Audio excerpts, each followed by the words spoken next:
Hello. So today I'm going to show you how to make this fantastic vocabulary foldable. It's great for helping students in a foreign language class. It's a good way for them to study their vocabulary instead of bulky flashcards. It's also good for any other class if you have any type of terms that you need. Or if you're in history, you can use it for people and write some facts and so forth. So this is what it looks like, and we're going to talk about how to make it in just a second. But let me show you how you're going to use it. So we started out here. I have my French words here. So I've got my French words for the unit. I can, quiz myself, on va. Oh, I know what that means. Tu voudrais aller. I know what that means, and so forth and so forth. If I don't know what it means, well, here's where the magic starts in. This looks like one solid piece, right? But watch. I can put it in the middle and split it open, and magically, ooh, we have our English words. So if I don't know, on va, I can look and see, oh, that's what it means in English. Here's the French, here's the English. So it's like flashcards, but portable. If I want to see if I've truly mastered everything, I can look at just the English on one side, and here's the other French, and so forth, and flip it back in the end. And then it's hole punch, so it can slip right inside of a student's binder, and they're all good to go. So let me get started on how to make it. It's really, really easy. What you are going to need are a pair of scissors, one Sharpie, and 3 pieces of cardstock. Oh no, 1 piece of cardstock, excuse me. I'm sorry, no, 2 pieces of cardstock in 2 different colors. So I'm using orange and yellow. So we're going to go ahead and get started. We'll put our scissors and marker to the side. And let's start with our orange piece of cardstock.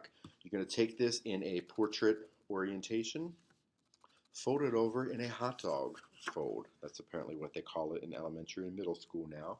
Hot dog fold, crease it.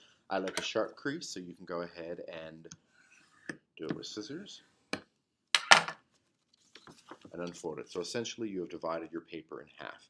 Now we're going to turn this into a shutter fold, which is basically 2 hot dog folds. Take this half here, take your left side, and fold it into the crease that you've already created. Doing that, go ahead and do this. Do the same thing on the right side. Fold it into the crease. And there we go. So, essentially what you have are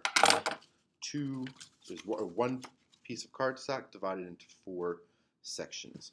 So now what I'm going to do is I'm going to take this piece of cardstock and I'm just going to cut it along the scored lines that I did, cutting my cardstock into 4 equal pieces.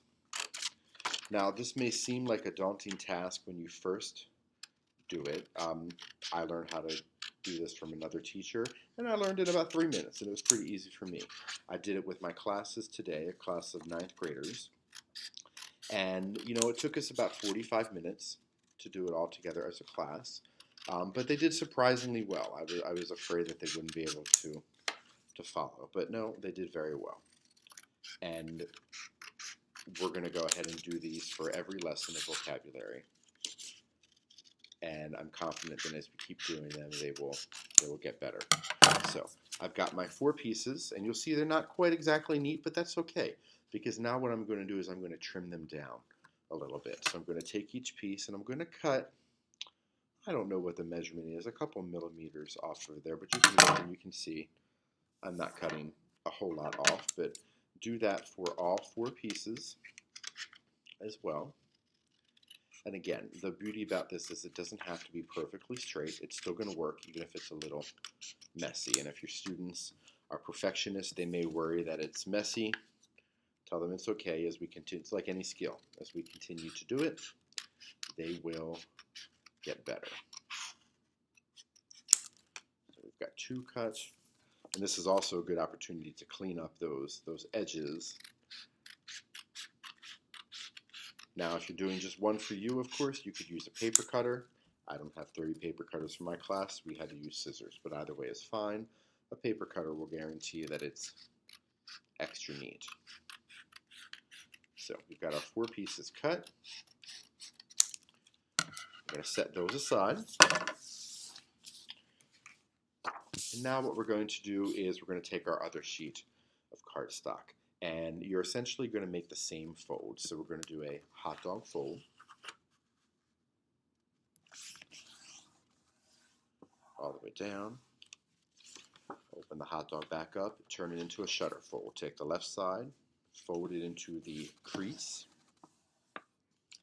then take the right side and also fold it into the crease. Essentially doing the same thing that we did with the orange cardstock, divided into 4 equal sections.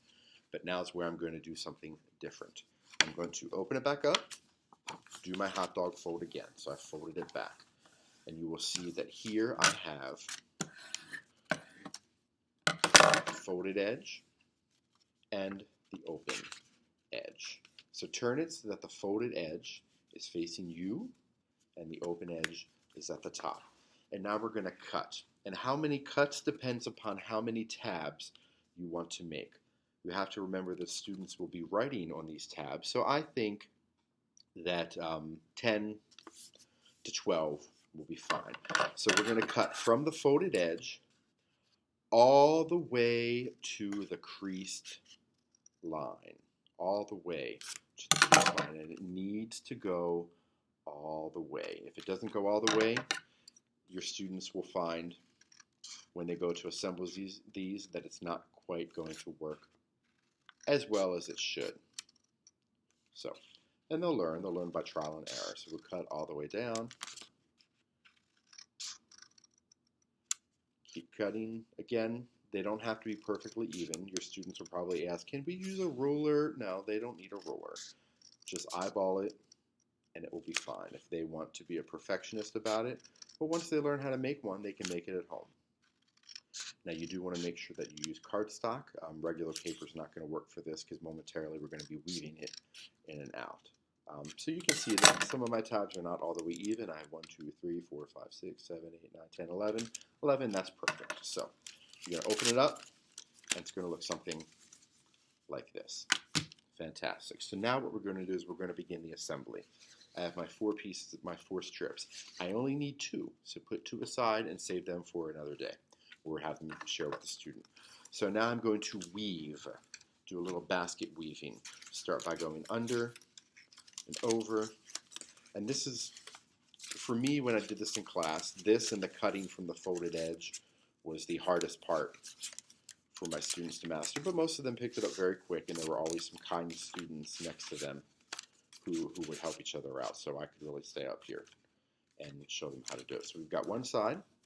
We're going to take the other strip, and we're going to do it with the other side, but now we're going to alternate. Where I went under here, now I'm going to go over here, so that in the end I have what looks like a checkerboard pattern. So like this, go over, go under, and it gets a little tricky here, and this is where they're going to find that if they didn't quite cut right, they're going to have some difficulties. If they didn't trim down enough, they're going to have some difficulties. But again, it's trial and error. As with anything, this is a skill, and it will take some time.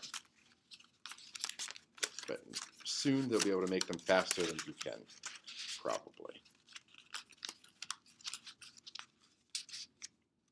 So we've got it assembled, and now basically we're done.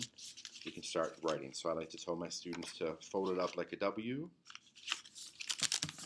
Just go over the creases a little bit, just to make it easier to go. And now we're gonna get started. So when I flat out, we've got it here. So I always like them to be organized. So tell them to go ahead and make a title. So flip it over, give it a title. You know, we'll say this is our, let's say this is our vocabulary from Unité 2, Leçon A. In this way, they'll have them easily in the notebook they can see. So now they're going to have their vocab list, and they're going to write the terms here on this side. So I would put, you know, a French word here, or whatever the term is. French word, put another French word down here, and so forth, and continue all the way down. And then same thing over here, French word, put another French word, and excuse my awful handwriting, I'm trying to write quickly here.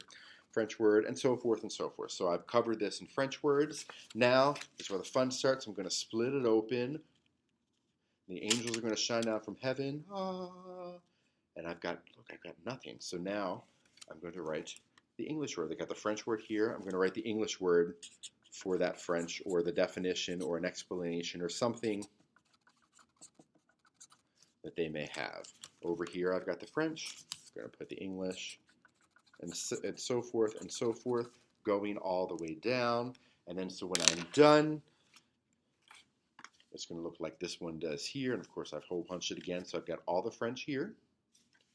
And then I've got split it open and all the English there. Again, if I look at this one that I just made, you've got all the French here. Turn it, split it open, you've got the English. So I can quiz. Do I know what this word French? Do I know what this word means in French? Yes, I do. So forth and so forth. So try it out with your students. See if they like it. Mine really liked it. They thought it was a great idea. We could use it in class to quiz each other, and so forth. So have a great day. Thanks.